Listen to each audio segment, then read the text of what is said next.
Hare Krishna. Welcome dear students to our YouTube channel. आज हम physics का एक और नया चैप्टर मोशन क्लास 7 का शुरू करने वाले हैं।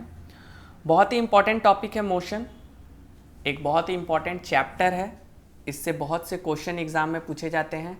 साथ ही साथ ये फिजिक्स का एक बहुत ही बेसिक कॉन्सेप्ट डेवलप करने के लिए एक इम्पॉर्टेंट चैप्टर है। तो आज हम इस चैप्टर मोशन के बहुत से पॉइंट्स को डिस्कस करेंगे। आज हम जानेंगे कि मोशन होता क्या है, कितने टाइप्स के मोशन हैं हमारे पास। तो चलिए वीडियो को शुरू करते हैं। मोशन चैप्टर सबसे पहले पढ़ने से हमको दो चीज़ समझ लेना है कि रेस्ट क्या होता है, what is your rest, and दूसरा कॉन्सेप्ट है मोशन। ये दोनों कॉन्सेप्ट जब हमें क्लियर हो जाएंगे तब हमें कोई भी चीज़ और अच्छे से समझ आएगी। तो सबसे पहले रेस्ट को हम कैसे डिफाइन कर सकते हैं, how we can define rest. तो by the definition of rest हम लिख सकते हैं कि a body is said to be at rest if it does not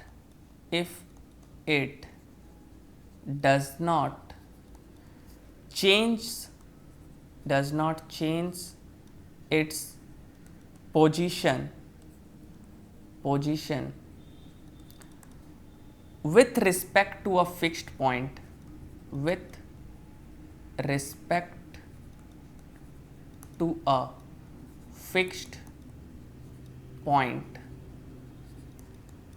in its surrounding.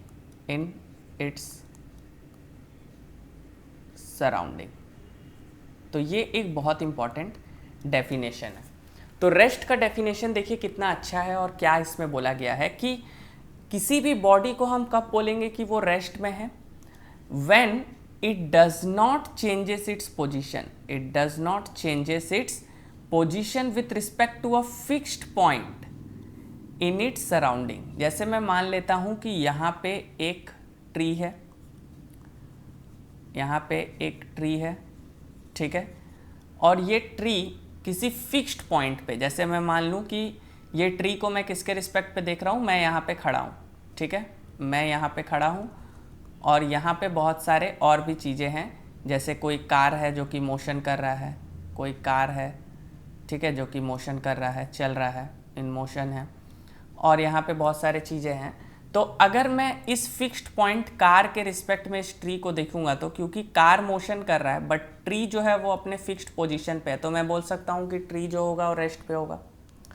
तो बहुत सिंपल सा डेफिनेशन ये है कि अगर कोई भी ऑब्जेक्ट अपने सराउंडिंग के रिस्पेक्ट में अपना पोजीशन को चेंज ना करे, जैसे आपका घर आपके आसपास में जितने भी चीज़ें हैं, जैसे घर, आपका गाड़ी चल रहा है, आप खेल रहे हो और कुछ काम हो रही है, बट आपका घर अपना फिक्स्ड पॉइंट पे है।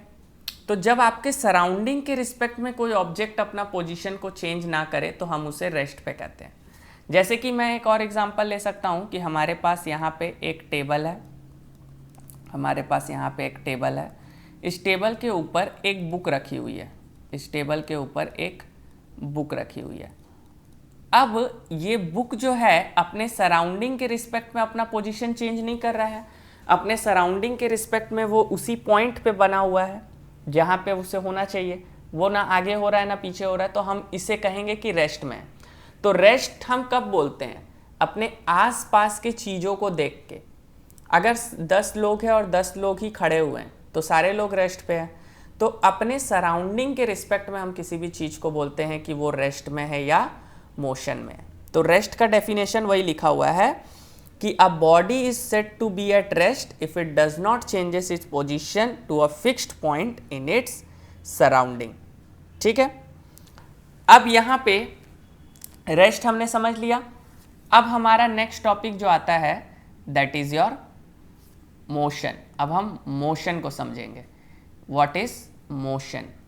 तो नेक्स्ट डेफिनेशन जो हमारा होगा वो मोशन के बारे में होगा, ठीक है।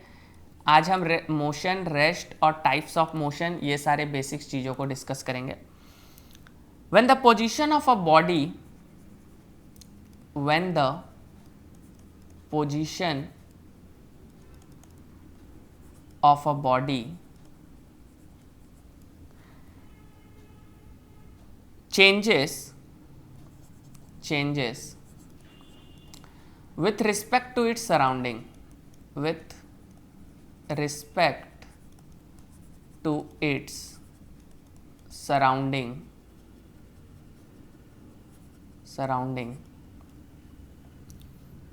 the body is said to be at motion. तो अगर कोई बॉडी अपने सराउंडिंग के रिस्पेक्ट में अपने पोजीशन को चेंज कर रहा है, फिर वहाँ पे यही बात आ गया कि वो अपने सराउंडिंग के रिस्पेक्ट में अगर पोजीशन को चेंज कर दे तो हम उसे मोशन कह देंगे.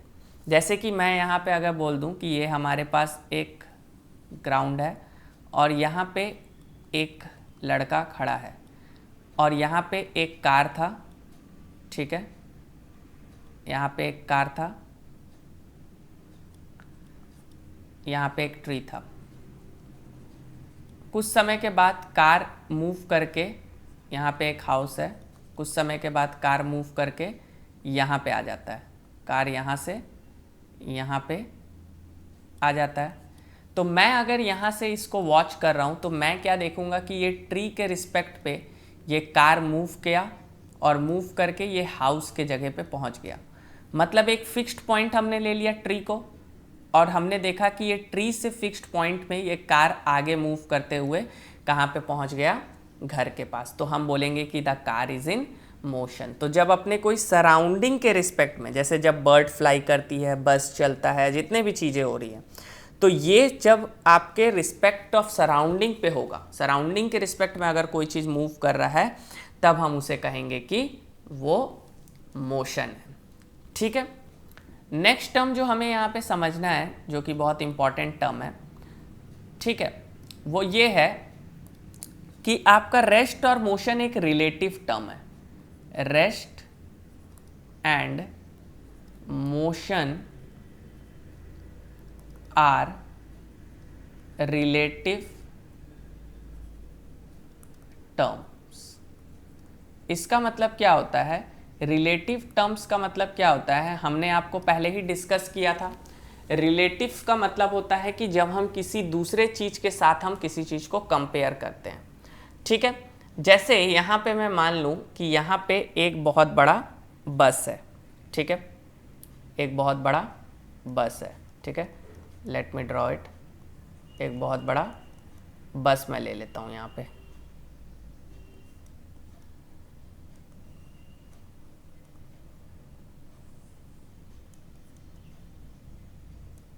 ठीक है.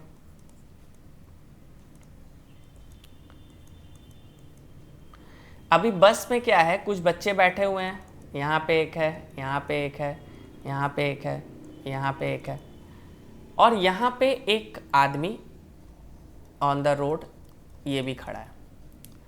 अब बस क्या है? मोशन में है. बस इज इन द मोशन. बस इस डायरेक्शन में मोशन कर रहा है. बस इस डायरेक्शन में मोशन कर रहा है. ठीक है. अब जब मैं बस के अंदर से इस पर्सन ए को देखूंगा, जब मैं बस के अंदर से इस पर्सन ए को देखूंगा तो मुझे क्या लगेगा? ये पर्सन ए जो है वो मोशन में है. मुझे लगेगा कि ये पर्सन ए जो है वो मोशन में है. लेकिन मैं जैसे ही अपने बगल वाले पर्सन बी को देखता हूं जो कि मेरे साथ ही बस में बैठा हुआ है, तो मुझे वो रेस्ट में दिखेगा, जबकि वो भी मोशन में है. ठीक है. तो बेसिकली रेस्ट और मोशन जो है ये फ्रेम ऑफ रेफरेंस पे डिपेंड करता है. फ्रेम ऑफ रेफरेंस एक्चुअली ये क्लास 11 का टॉपिक है, बहुत अच्छे से समझना है. फ्रेम ऑफ रेफरेंस क्या होता है कि हम किस फ्रेम से किस चीज़ को देख रहे हैं. हमारा फ्रेम ऑफ रेफरेंस क्या है? जैसे जब हम ट्रेन में सफ़र करते हैं, जब हम we are travelling on the train, तो हम देखते हैं कि हमारे बाहर में जितने भी ट्रीज़ है वो मोशन में है. बट क्या वो मोशन में होते हैं? नहीं, हम मोशन में हैं, उसके वजह से वो हमें मोशन में दिखते हैं। तो बेसिकली ये जो रेस्ट और मोशन का कॉन्सेप्ट है ये रिलेटिव टर्म है, हम किसके रिस्पेक्ट में किस चीज़ को देखते हैं वो हमें मेन होता है। फ्रेम ऑफ रेफरेंस, हमारा फ्रेम ऑफ रेफरेंस दूसरे के फ्रेम ऑफ रेफरेंस से मैच हो रहा है कि नहीं, that is the most important thing. तो इसीलिए बोला जाता है कि रेस्ट और मोशन जो है they are the relative terms. Okay, तो हमने यहाँ पे दो चीज़ को बहुत अच्छे से डिस्कस किया। सबसे पहले हमने ये देखा कि रेस्ट का कॉन्सेप्ट क्या होता है, जब कोई बॉडी अपने सराउंडिंग के रिस्पेक्ट में अपना पोजीशन को चेंज करता है, नहीं करता है, तो उसे हम रेस्ट कहते हैं।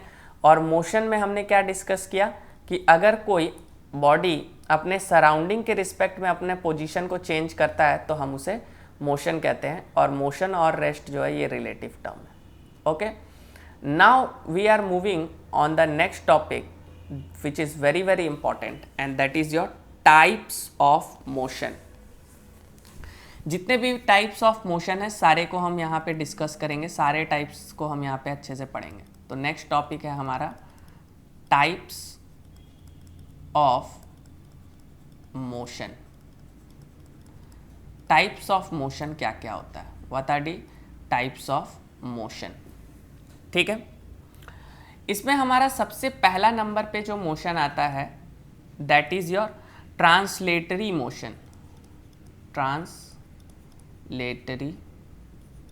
Motion, what is translatory motion, ये क्या होता है डिफाइन कर देते हैं। तो when every point of the object, when every point of the object moves through the same distance, moves through the same distance in the same time, in the same time, it is called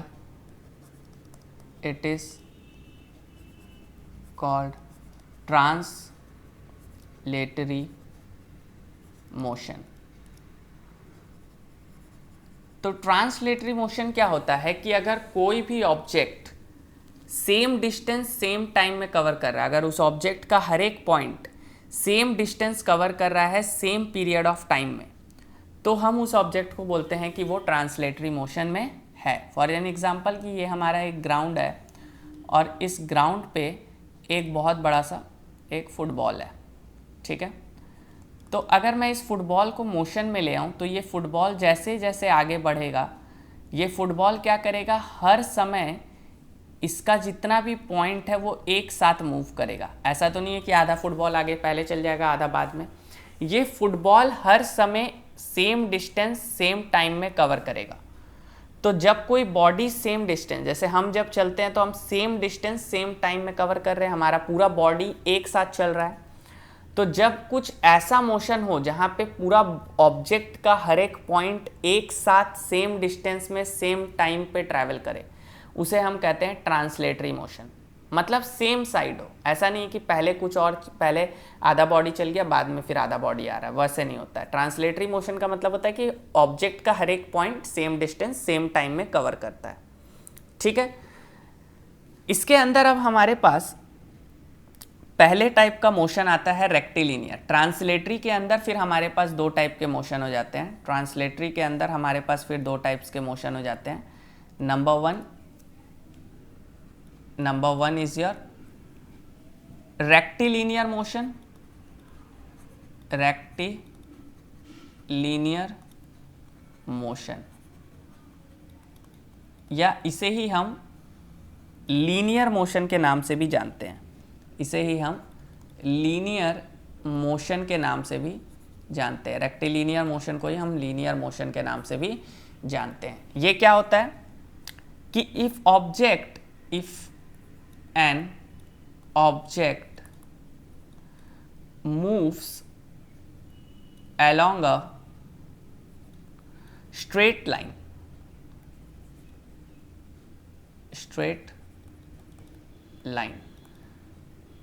simple rectilinear का मतलब होता है straight line में motion.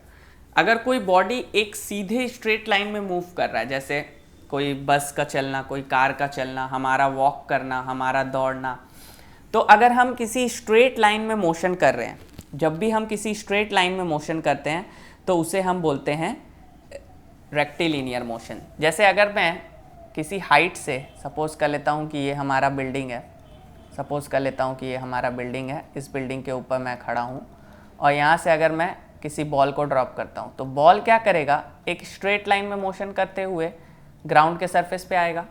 तो यहाँ पे जो ball का मोशन है that is also your rectilinear motion. तो रेक्टिलिनियर मोशन का मतलब सिंपल है कि जब कोई मोशन स्ट्रेट लाइन में हो रहा हो।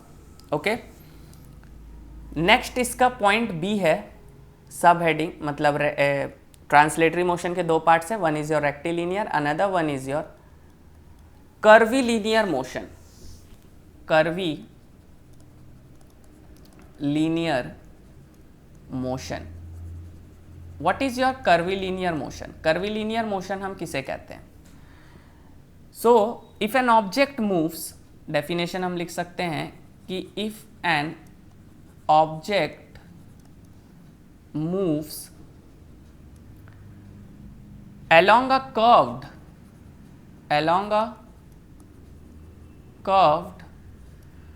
or circular path, its motion is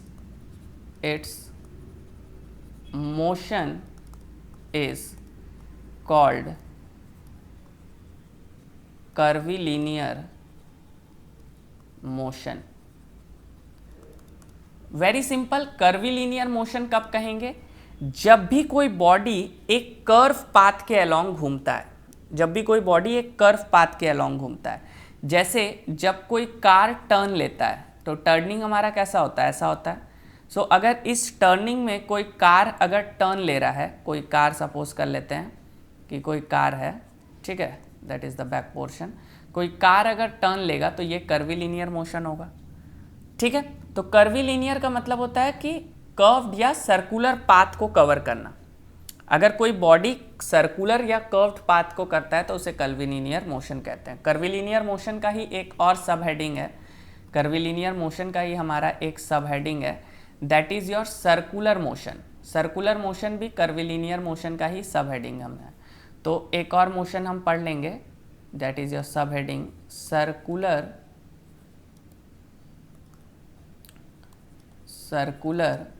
motion. Circular motion क्या होता है? The movement of a body, the movement of a body along a circular path, along a circular path is called circular motion। जब भी कोई body एक circular path में revolve करता है, जैसे यहाँ पे बहुत अच्छा एग्जांपल लगा हुआ है, यहाँ पे आप देख सकते हो कि ये न्यूक्लियस है, न्यूक्लियस के अराउंड हमारा एटम्स घूम रहा है। यहाँ पे आप डायग्राम जो देख सकते हो, तो ये क्या है, एक सर्कुलर पाथ है। यहाँ पे देखिए ये क्या है, एक सर्कुलर पाथ है। ठीक है, जैसे हमारा ये सन हो गया, ये हमारा सन हो गया और ये हमारा अर्थ हो गया। तो सन के अलोंग जो अर्थ मोशन करता है that is also your circular motion. ठीक है, या जब हम स्ट्रिंग में स्टोन को टाई करके और मोशन करवाते हैं तो that is also your circular motion. तो ये भी सर्कुलर मोशन का ही एग्जाम्पल होता है। तो जब भी कोई बॉडी एक सर्कुलर पाथ के अलोंग घूमे, सिंपल डेफिनेशन इज दैट कि जब भी कोई बॉडी एक सर्कुलर मोशन करता है, सर्कुलर पाथ को कवर करता है, that is known as your circular motion. ठीक है, तो यहाँ तक हमने क्या क्या देखा, एक बार इसको शॉर्ट में देख लेते हैं। तो हमने क्या क्या कवर किया? हमने देखा कि what is your types of motion में पहले हमने देखा कि ट्रांसलेटरी मोशन क्या होता है। Translatory motion then we have discuss under translatory motion, हमने रेक्टिलिनियर मोशन देखा, हमने कर्विलिनियर देखा, और कर्विलिनियर का ही एक सब पार्ट हमने देखा, that is your circular motion. तो ये हमारा पहला टाइप ऑफ मोशन खत्म होता है। Then moving to next part हमारा है that is your second motion, जिसे हम कहेंगे रोटेटरी मोशन। हमारा सेकेंड मोशन है that is your rotatory motion, rotatory motion. Now what is your rotatory motion? ये क्या होता है? Motion of a body, motion of a body about a fixed axis, about a fixed axis without changing the radius,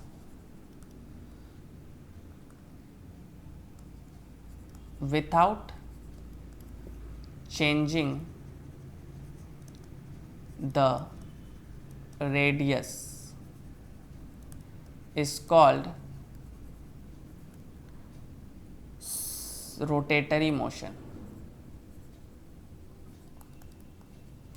तो rotatory motion में हमारा क्या होता है? रोटेटरी मोशन भी एक सर्कुलर मोशन ही होता है, लेकिन यहाँ पे जो सबसे इंपॉर्टेंट चीज़ होता है कि बॉडी का फिक्स्ड एक्सिस होता है, एक फिक्स्ड एक्सिस ऑफ रोटेशन में रोटेट करता है बॉडी, और रेडियस कभी भी चेंज नहीं होता है।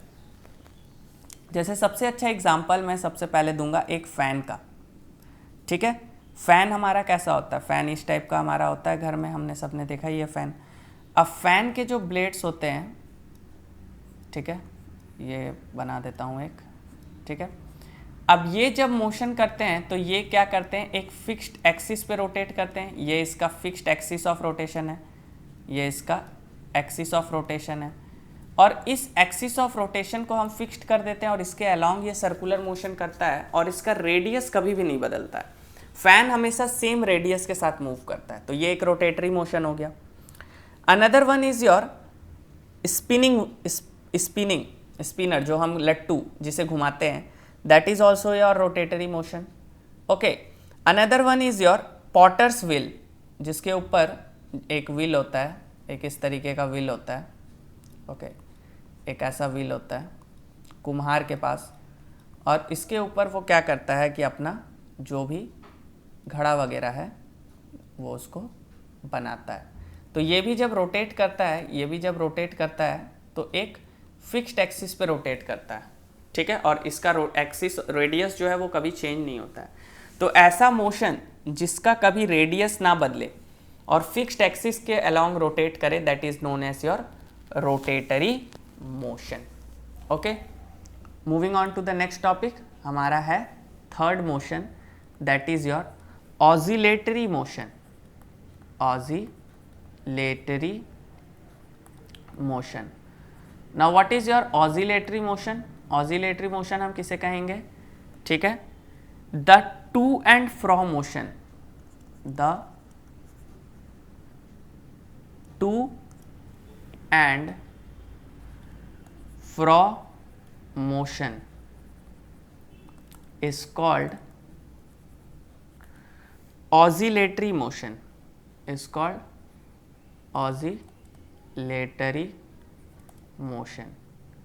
सिंपल डेफिनेशन अगर बोला जाए ऑसिलेटरी मोशन का मतलब क्या होता है, तो ऑसिलेटरी मोशन का मतलब कि जब भी कोई चीज़ ऐसा मोशन में हो जो कि आगे पीछे अपने फिक्स्ड पाथ में, अपने फिक्स्ड पाथ से आगे पीछे जो चीज़ मोशन करता है, that is known as your oscillatory motion. जैसे मैं एक पेंडुलम का अगर एग्जांपल दे दूं, ये पेंडुलम का फिक्स्ड पॉइंट है, यहाँ से पेंडुलम अपने एक इस साइड में मीन पोजीशन में जाएगा, एक्सट्रीम पोजीशन, एक यहाँ जाएगा, और इसके अलोंग ही वो आगे पीछे कंटिन्यूसली ऐसे, देन अगेन ऐसे, फिर ऐसे मोशन करते रहेगा।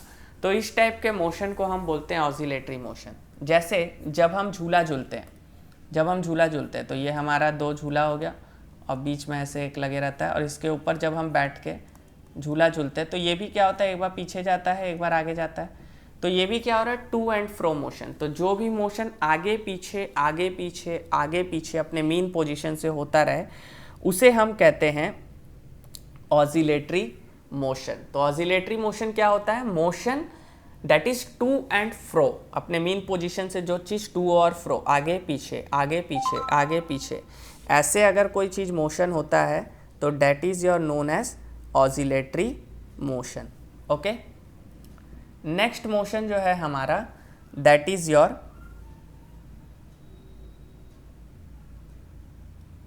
Your vibratory motion. Fourth motion is your vibratory motion. Vibratory motion. Now what is vibratory motion? Okay, vibratory motion हम किसे कहते हैं? व्हेन अ बॉडी, इसका डेफिनेशन हम लिख सकते हैं, व्हेन अ बॉडी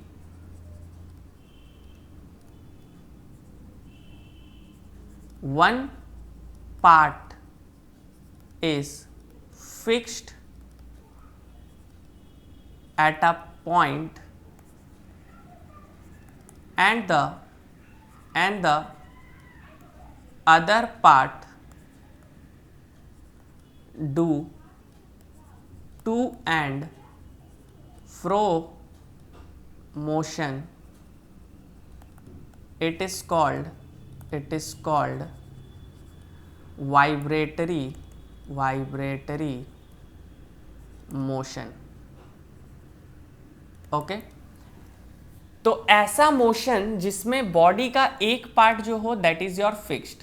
जैसे मैं मान लूं कि ये एक ट्री है और ट्री का ये एक ब्रांच है, ठीक है, ट्री का एक ब्रांच है।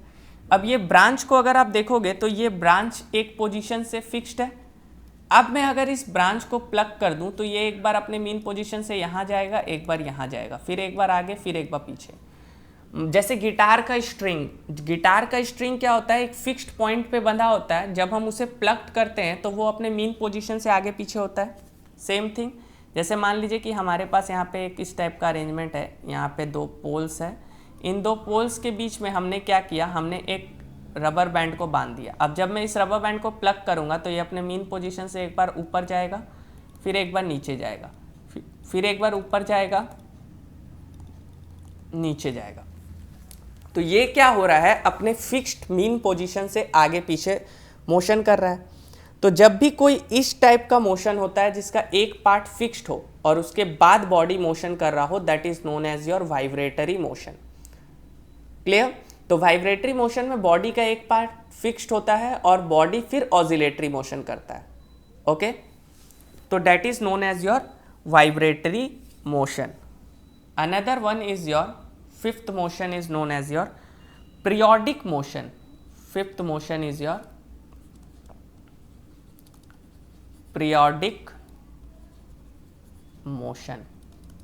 What is periodic motion? Periodic motion क्या होता है? ठीक है, तो अ मोशन, इसका डेफिनेशन हम लिख सकते हैं कि a motion which gets repeated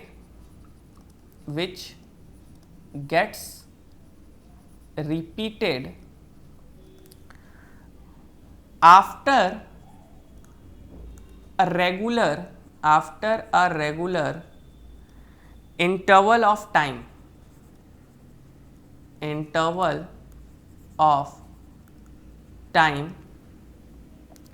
it is called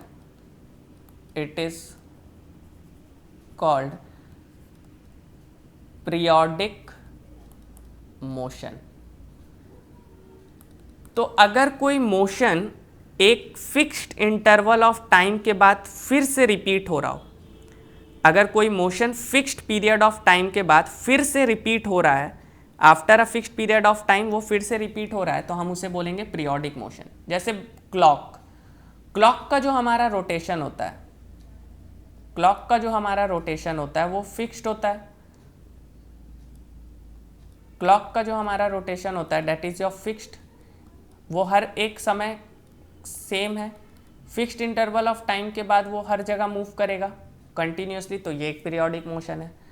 सन का मोशन, अर्थ जो सन के अलोंग मोशन करता है that is your periodic motion 365 days.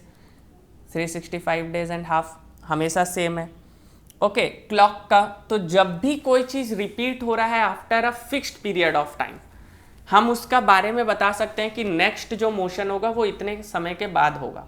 क्यों? क्योंकि वो फिक्स्ड इंटरवल ऑफ टाइम है, रेगुलर इंटरवल है उसके टाइम के बीच में, तो that is known as your periodic motion. तो जब भी कोई फिक्स्ड इंटरवल ऑफ टाइम के बाद मोशन होता है that is known as your periodic motion.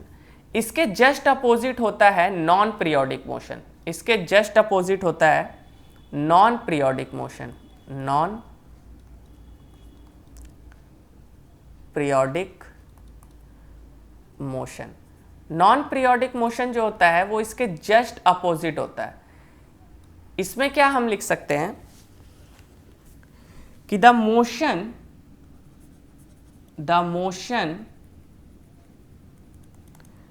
which does not repeat itself after a